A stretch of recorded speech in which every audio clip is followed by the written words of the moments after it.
있는데요. 프랑스에 좀 식사가 길어요.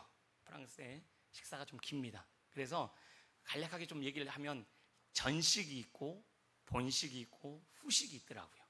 그러니까 전식이 맛있다고 많이 먹으면 본식이 잘 안 들어가잖아요. 진짜 음식은 본식인데, 그죠?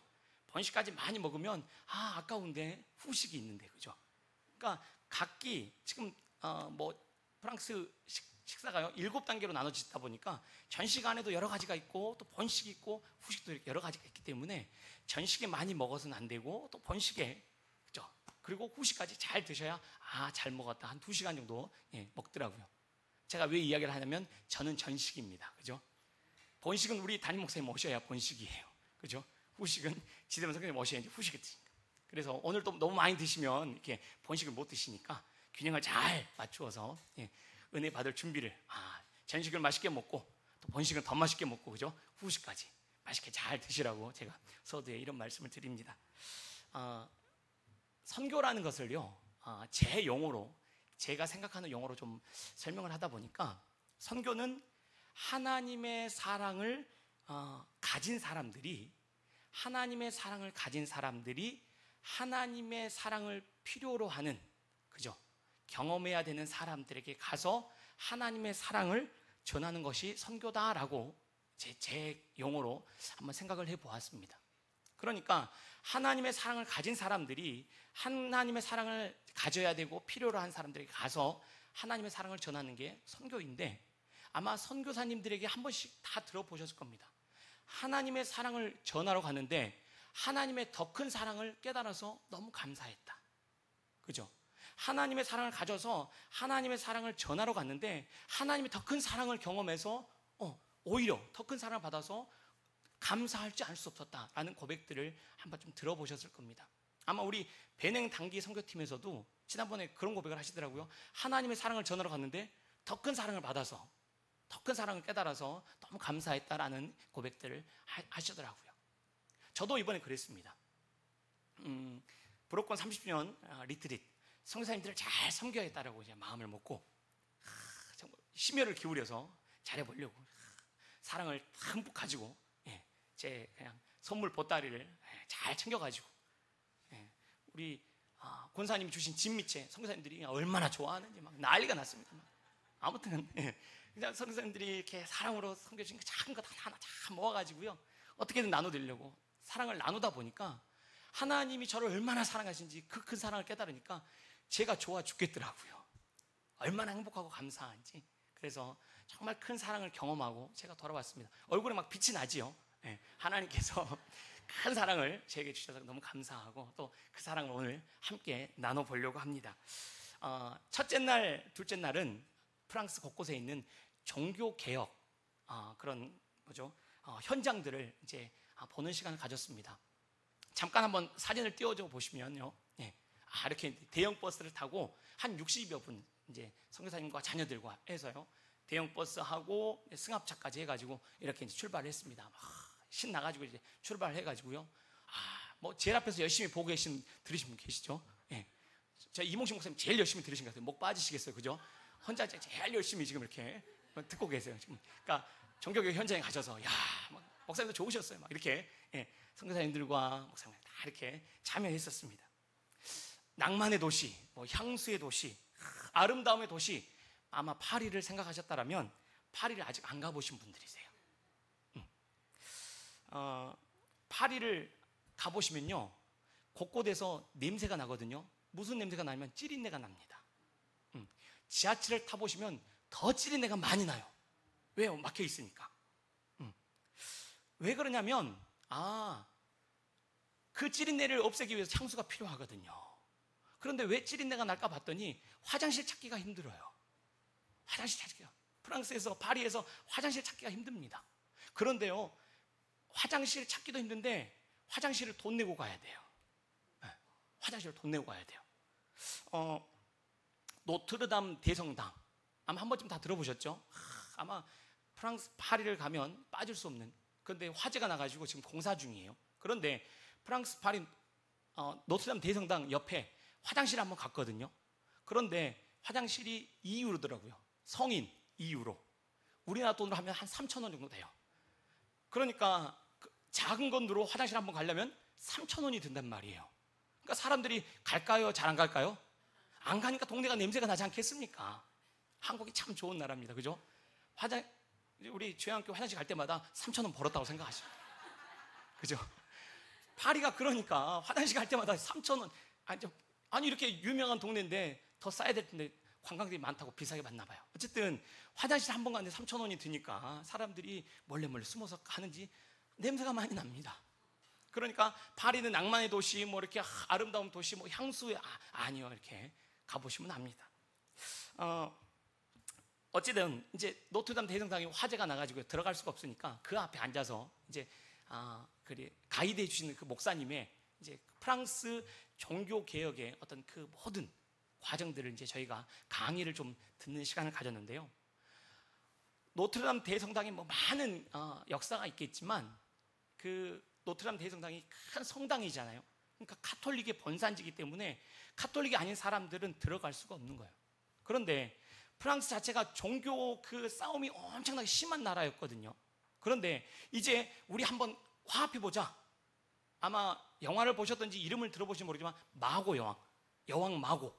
아마 그 마고 여왕 카톨릭이었고요.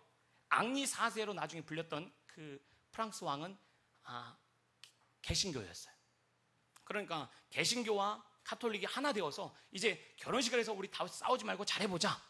이렇게 해서 노트르담 대성당에서 결혼식을 하려고 했더니 카톨릭에서 카톨릭이 아닌 사람을 어떻게 할 수 있어? 안 돼. 허용을 안 해줘가지고요. 노트르담 대성당 앞에서 결혼식을 했답니다.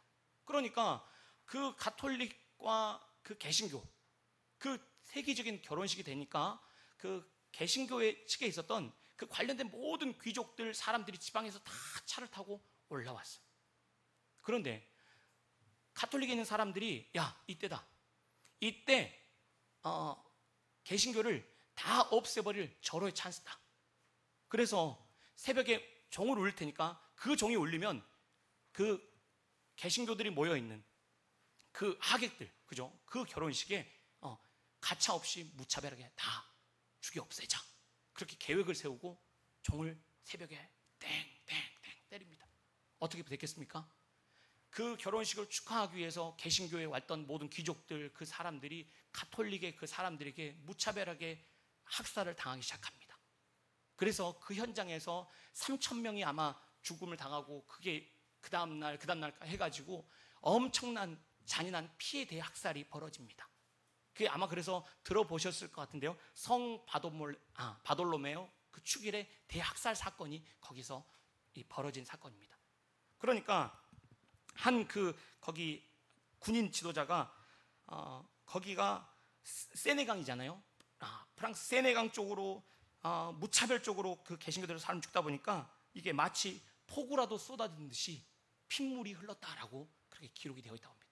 그러니까 프랑스가 얼마나 많은 그 개신교도들의 피가 그러니까 칼뱅의 개신교도들의 후예들이거든요. 그러니까 그들을 요즘 우리는 위그노라고 칭하거든요. 얼마나 많이 가톨릭이 그들을 박해하고 못살게 구르는지 종교전쟁으로 30년 전쟁으로 겨우겨우 진행되다가 결국은 도저히 가톨릭이 너무너무 심하게 박해를 하니까 못살겠다 싶어서 그렇게 말씀대로 살려고 하는 위그노들이 결국은 다 프랑스를 떠납니다. 그래서 스위스로 다 다른 유럽으로. 그래서 그 말씀대로 살고자 했던 위그노들, 쉽게 말해서 그 청교도의 조상이 되고 또 믿음의 선진들이었던 그들로 인해서 유럽이 발전하기 시작해요. 정작 카톨릭을 움켜쥐고 있던 프랑스는 껍데기 속에서 엉망진창이 되고요. 주변 나라들은 위그노들, 하나님의 종교개혁을 통하여서 믿음의 조상이 된 그들을 통하여서 아름다운 나라들로 바뀌어져 갑니다. 그러니까 우리가 지금 예수님을 믿고 신앙이라고 하는 이 개신교, 이거는 그냥 하루아침에 그냥 주어지는 게 아니고요. 수많은 피해 값으로 여기까지 이루어진 결정체라는 사실을 우리는 기억하셔야 됩니다. 그래서 이제 프랑스라는 나라는요, 똘레랑스, 관용, 우리는 참 인권을 중요시하고 정말 우리는 자유와 평등과 박애와 사랑을 가지고 겉으로 포장은 해놨는데요. 그 안에 들어가면 화장실도 없는 냄새나는 나라라니까요. 그러니까 얼마나 많이 지금도 시위하고 엉망진창인지 모릅니다. 천년의 중세 기독교 역사를 자랑하고 그 높은 성당을 얘기하고 뭐 다 그렇게 말을 하지만 그것들을 다 껍데기로 남아 있고요. 정작 복음을 모르는 나라가 되어버렸습니다. 그래서 우리 주영한교회가 30년 전부터 프랑스를 위해 기도하고 선교하지 않습니까? 우리 교회가 불어권을 위해서 선교하지 않습니까? 정말 귀한 사역의 믿음의 역사의 교회이라 믿습니다.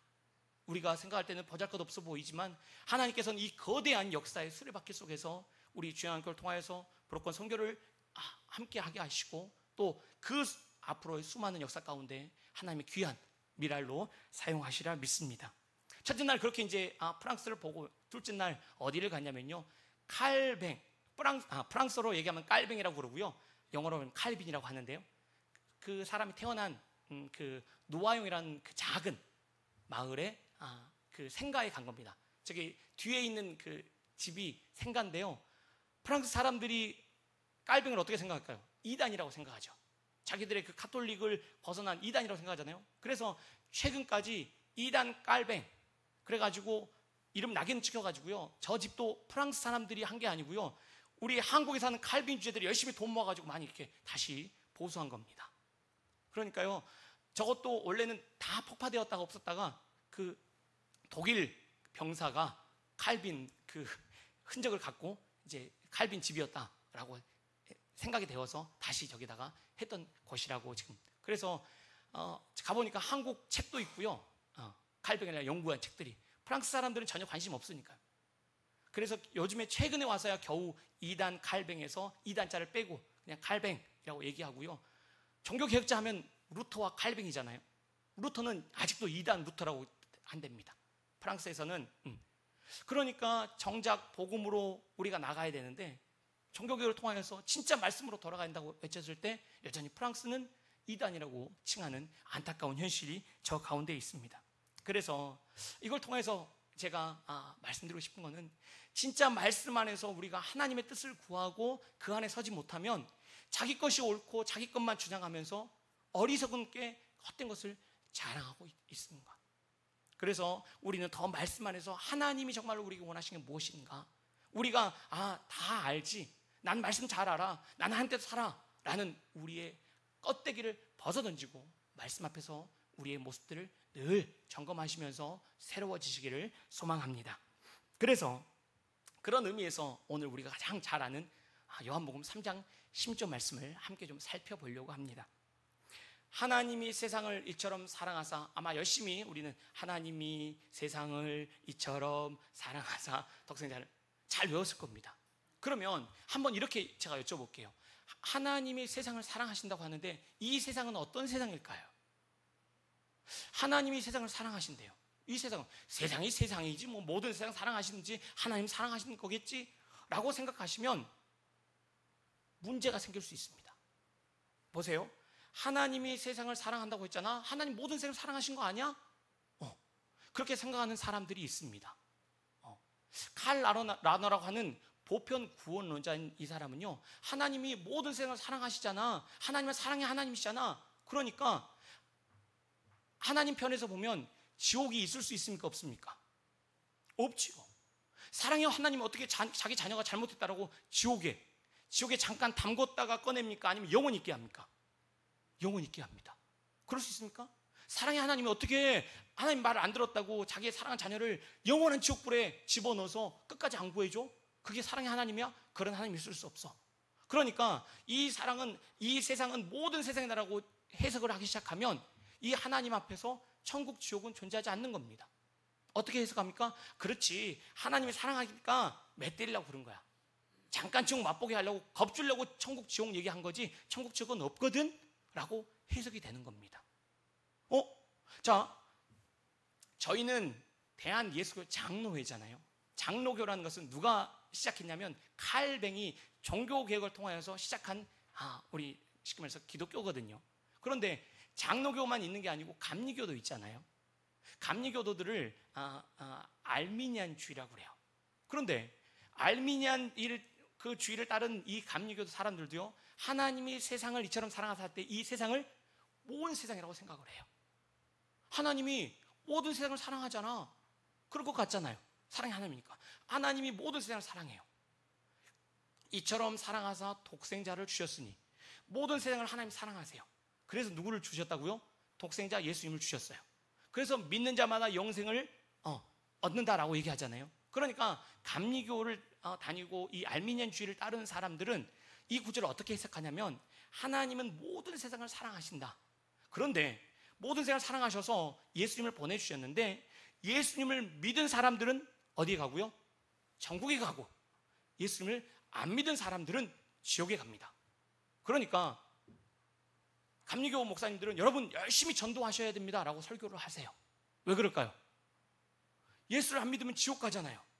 우리가 할 일은 뭡니까? 전해야죠. 믿는 것은 누구 몫입니까? 본인 몫이에요. 하나님은 온 세상을 사랑하셔서 독생자 예수님을 보내주셨기 때문에 우리는 열심히 전해야 됩니다. 그런데 안 믿는 사람들은 지옥 가요. 그러니까 열심히 우리는 전해야 됩니다. 그럴 것 같잖아요. 자, 그래서 여러분 우리는 열심히 전해야 된다라고 감리교는 전도를 강요합니다. 아주 이렇게 열심히 강조합니다. 그런데 한 번 더 생각을 해보면요, 우리가 열심히 예수를 믿고 천국을 갈 것 같으세요? 어떻게 하세요? 나는 잘 믿었으니까 천국 가고 저 사람은 안 믿었는데 천국을 못 갈 거야. 그런데 이만큼 믿어서 천국 갈 수 있을까? 혹시 의심은 안 드세요? 내가 정말 잘 믿는 것 같은데 어쩌다 보면 나 이래가지고 안 믿는 거 아니야? 혹시 의심은 안 해보셨어요? 내가 믿어야 천국을 간다고 하면, 내 믿는 것으로 천국을 간다고 하면 과연 나는 정말 천국에 갈 수 있을까? 구원에 갈 수 있을까? 의심이 되지 않으십니까? 그러면 우리 장로교는 어떻게 할까요? 우리 장로교는 하나님이 세상을 이처럼 사랑하사 라고 했을 때 이 세상은 온 인류를 말하지 않습니다. 저희 장로교는 이 세상을 온 인류로 해석하는 게 아니고요, 온 인류가 아니라 온 세상 속에서 하나님이 건져내셔서 죄에서 건져내어서 구원받을 백성들을 지칭하는 것으로 해석을 합니다. 그러니까 하나님이 세상을 이처럼 사랑하사 했을 때 이 세상은 모든 세상이 아니고요, 하나님이 구원하셔서 구원받을 백성들을 위해서 예수님을 보내주시고 그 예수를 믿는 자마다 영생을 얻게 될 것이라고 해석을 하는 것입니다. 왜죠? 근거를 얘기해 줘야지 않겠습니까? 자, 그러면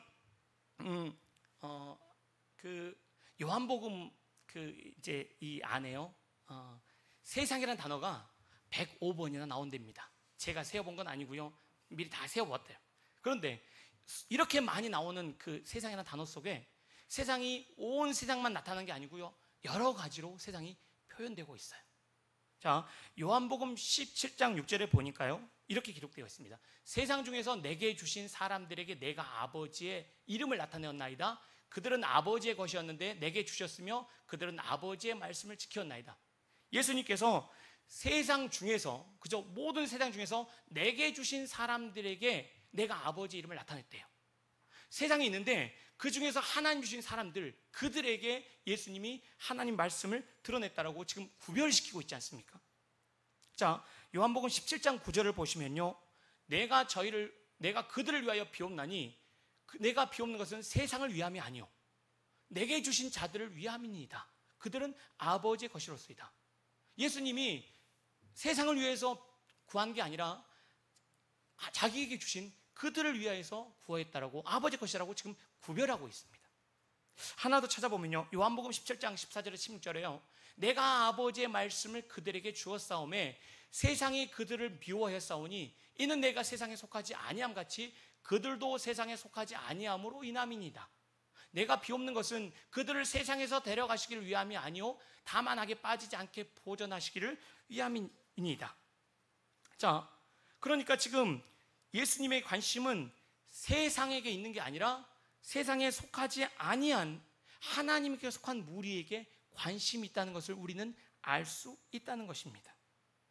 그래서 요한복음 15장 19절에요, 우리가 세상에 속하였으면 세상이 자기의 것을 사랑할 것이나 너희는 세상에 속한 자가 아니요 도리어 내가 너희를 세상에서 택하였기 때문에 세상이 너희를 미워하느니라 라고 예수님이 얘기하시잖아요. 그러니까 세상에서 하나님의 자녀로 택함을 받은 자들을 하나님이 어떻게 하셨다고요? 구별해 놓으셨다고요. 하나님이 만약에 전 인류인 세상을 택했다라고 한다면 왜 세상에서 너희를 구별했다라고 구별을 두시겠습니까? 그래서 하나님은 세상 속에서 하나님의 선택받은 백성을 구별해서 뽑아내었다라고 우리는 해석한다는 것입니다. 그래서 오늘 본문 요한복음 3장 10절에서 하나님이 세상을 이처럼 사랑하사라고 얘기했을 때 이 세상은 온 인류라고 해석을 저희 장로교에서 얘기하는 겁니다. 지금 우리는 장로교인으로서 갈뱅의 그 원리를 따라서 지금 제가 설명을 드리는 겁니다. 그래서 이 세상은 죄를 지어서 타락해서 하나님 앞에서 벌 받아야 될 세상인데 그 세상 중에서 건진받은 하나님의 백성들을 택하여서 하나님 지금 구원하여 주었다라는 이 세상을 얘기하고 있다는 것입니다. 그러니까 요한복음 안에는 죄로 인해서 저주받아야 될 세상과 하나님 은혜 안에서 택함 받아야 할 이 세상이 구별되고 있는 것입니다. 무슨 이해 가세요? 자, 그래서 우리는 하나님이 세상을 이처럼 사랑하사라고 얘기했을 때 이 세상은 모든 인류가 아니라 하나님 은혜 안에서 택함 받은 구원받은 백성이라고 해석하고 이거를 우리는 교회라고 얘기하고 있습니다. 한 번쯤 들어보시고 정리가 안 되신 분들은 아마 다시 한번 제 얘기를 들으면서 좀 정리하시면 되는데요. 이제 장로교의 창시자 칼뱅이 5가지의 기독교의 기본 교리를 얘기하고 있습니다.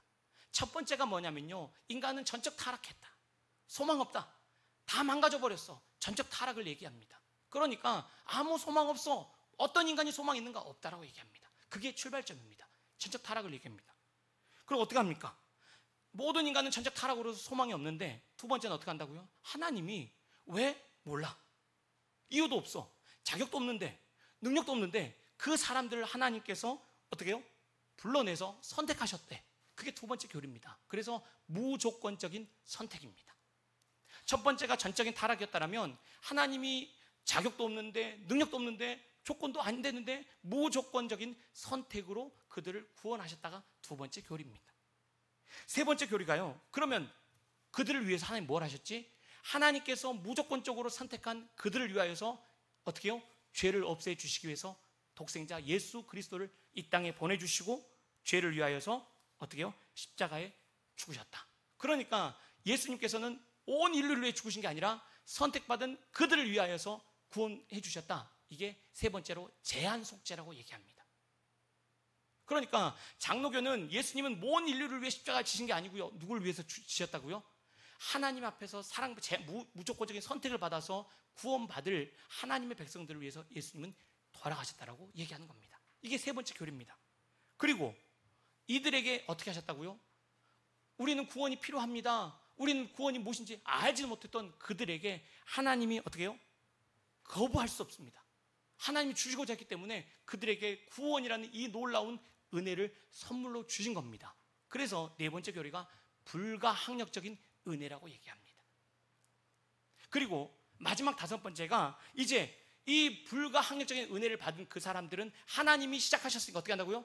하나님이 주님 앞에 선 날까지 끝까지 인도해 가실 것이다. 그래서 성도의 견인이라고 얘기합니다. 그러니까 장로교를 이루는 칼빈의 이 교리의 핵심은 뭐냐면 하나님이 시작하셔서 하나님이 이루신다는 겁니다. 그래서 오직 은혜라고 종교개혁의 그 출발점이 되는 겁니다. 그래서 우리가 예수를 믿은 것이 아니고 어떻게 한다고요? 하나님의 은혜로 구원의 은혜가 주어져 버렸습니다. 자, 하나님께서 세상을 이처럼 사랑하사 하나님이 좋습니다. 저 같은 사람을 사랑했대요. 알겠습니다. 그런데 여기서 하나님이 세상을 어떻게 사랑했다고요? 이처럼 사랑하사. 그러면 이처럼 사랑하사가 뭘까요?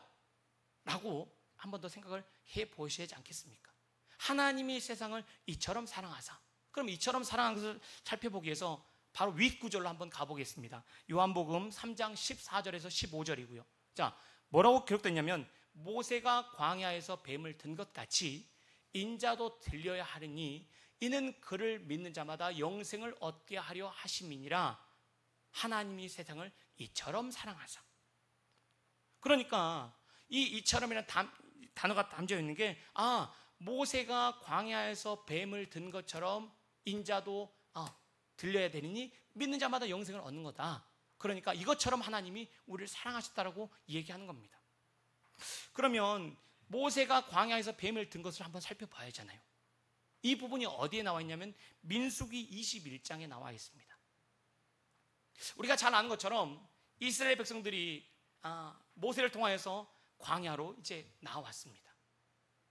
애굽에서 400년간 종살이한 이스라엘 백성들을 모세를 통하여서 구원받았습니다. 하나님 감사합니다. 우리를 구원해 주셔서 감사합니다. 이스라엘 백성들이 찬송하며 하나님께 감사했습니까? 원망했습니까?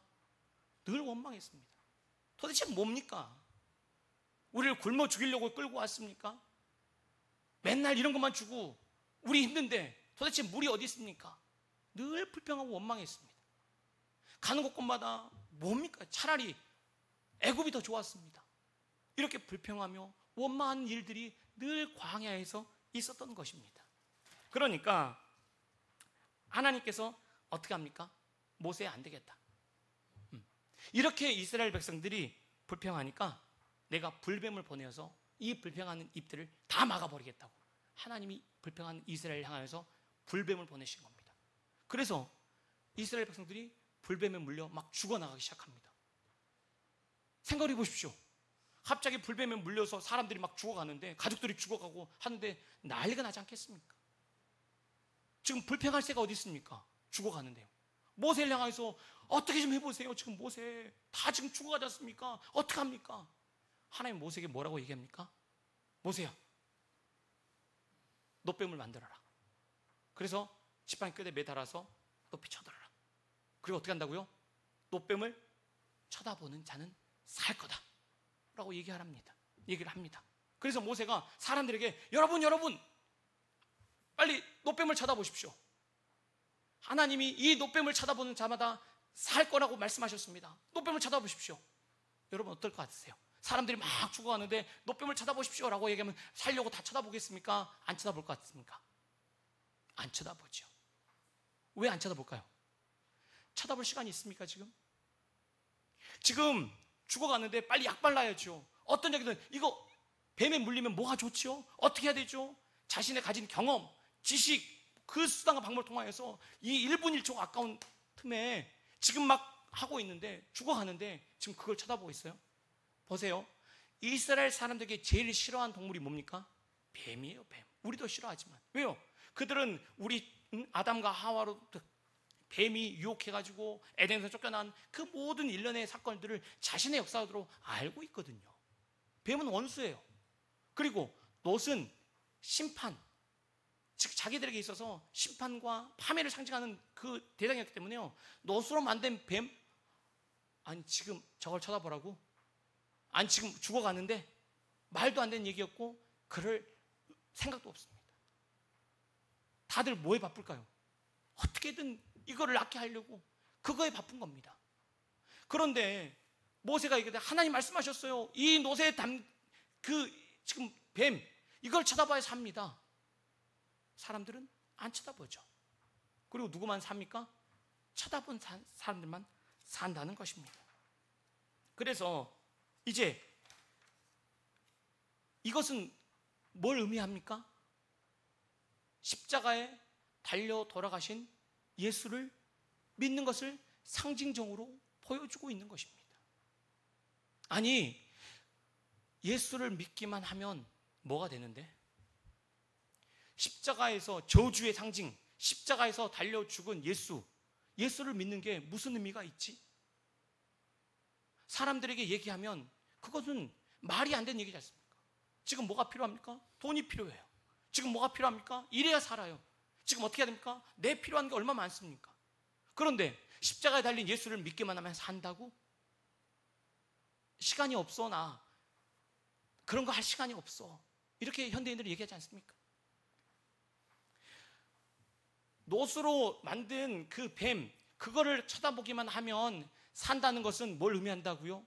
자기 생각으로는 도저히 말도 안 되고 어쩌면 이건 얼토당토 않는 일이지만 믿기만 하면 산다는 하나님의 놀라운 구원의 은혜를 보여주고 있다는 사실입니다.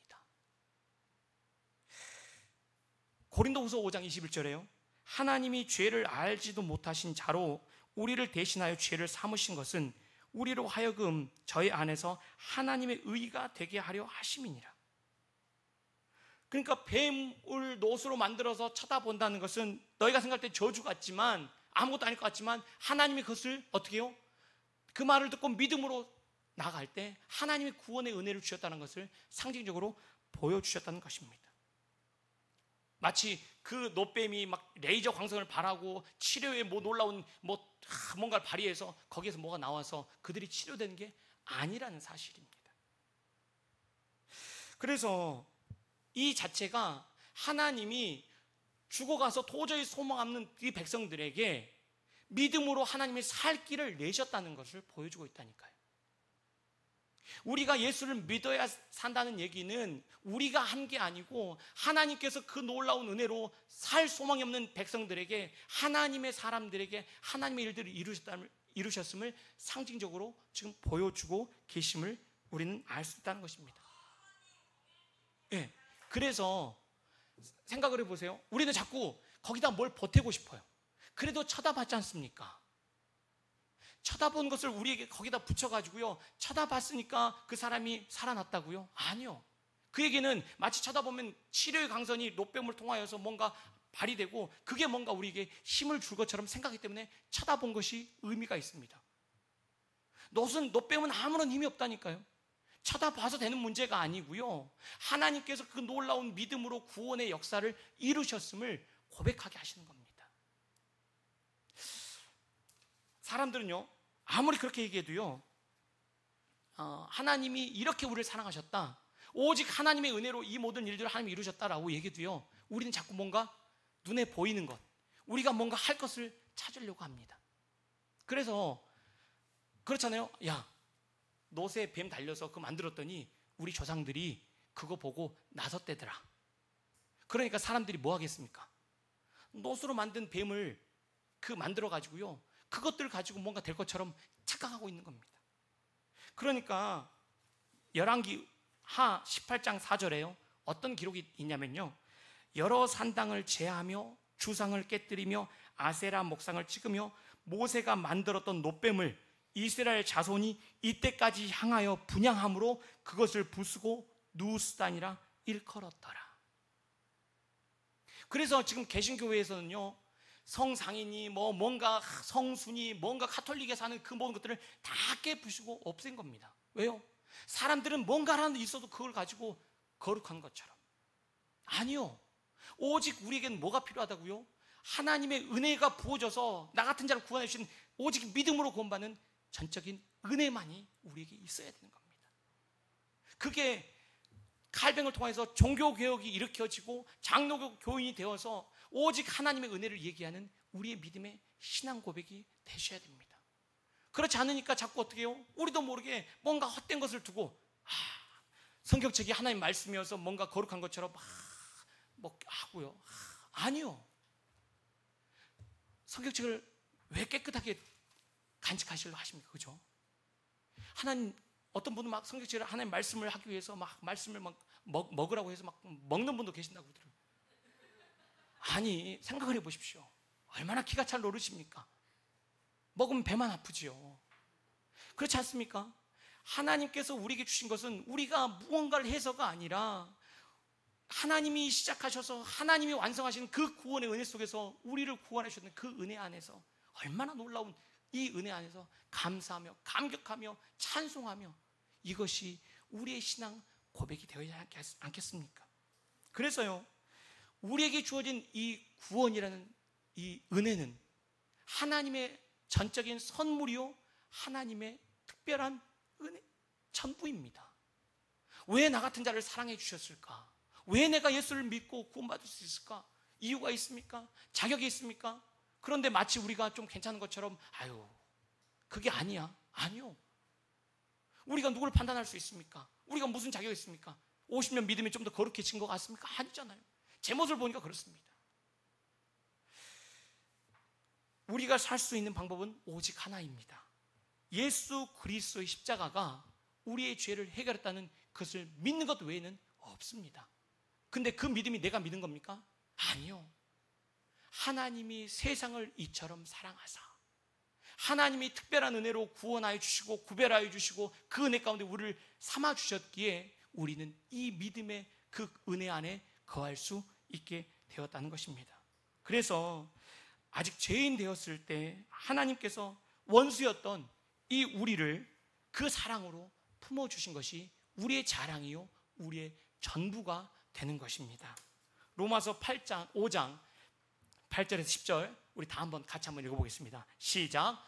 우리가 아직 죄인 되었을 때 그리스도께서 우리를 위하여 죽으심으로 하나님께서 우리에 대한 자기의 사랑을 확증하셨느니라.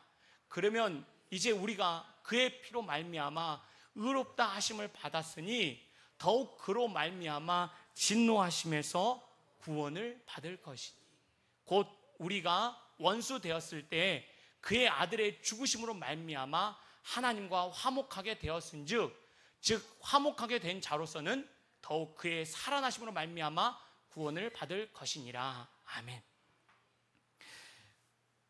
생각을 해보세요. 자녀를 위해서 죽을 수 있다라고 생각은 하시지요. 군인들은 명예를 위해서 나라를 위해서 내가 죽을 수 있다라고 이 정도면 내가 죽을 만한 가치가 있어 라고 얘기할 수 있습니다. 그런데 저 꼴도 보기 싫은 원수를 보면서 내가 원수를 위해서 죽으리라 그런 사람 있을까요?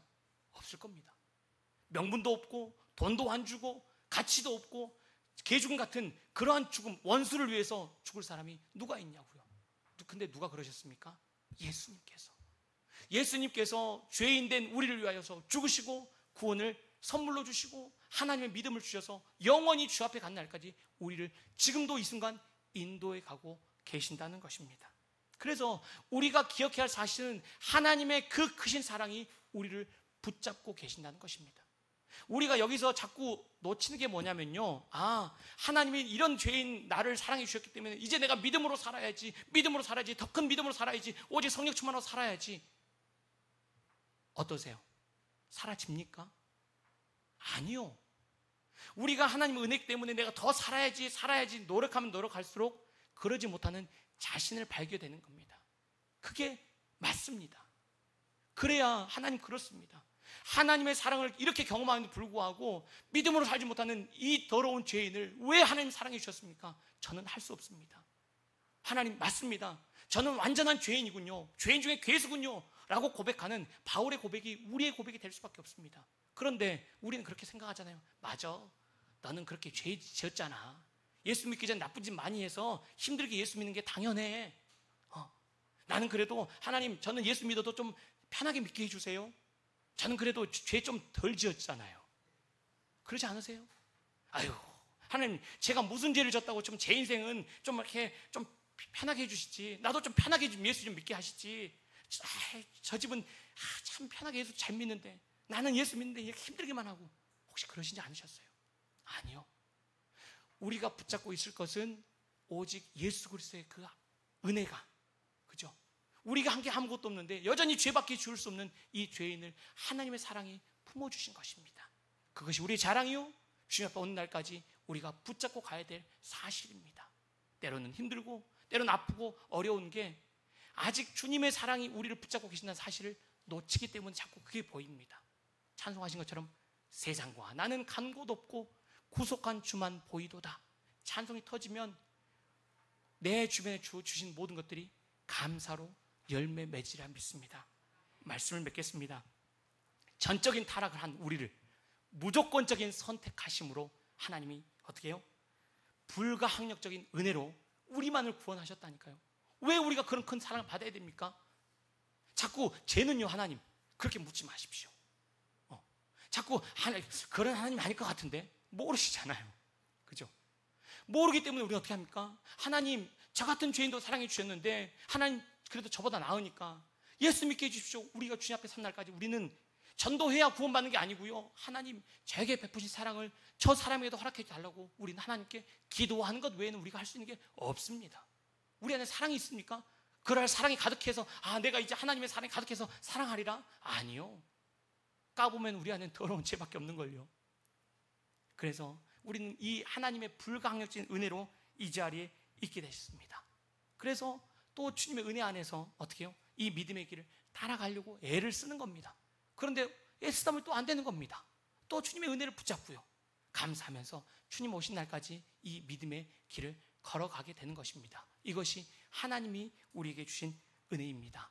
하나님이 세상을 이처럼 사랑하사 독생자를 주셨으니 이는 저를 믿는 자마다 멸망치 않고 영생을 얻게 하려 하심이라는 이 말씀의 그 은혜 안에서 우리가 이 믿음의 길을 잘 걸어가시기를 소망합니다. 우리 찬송하시고 기도하겠습니다.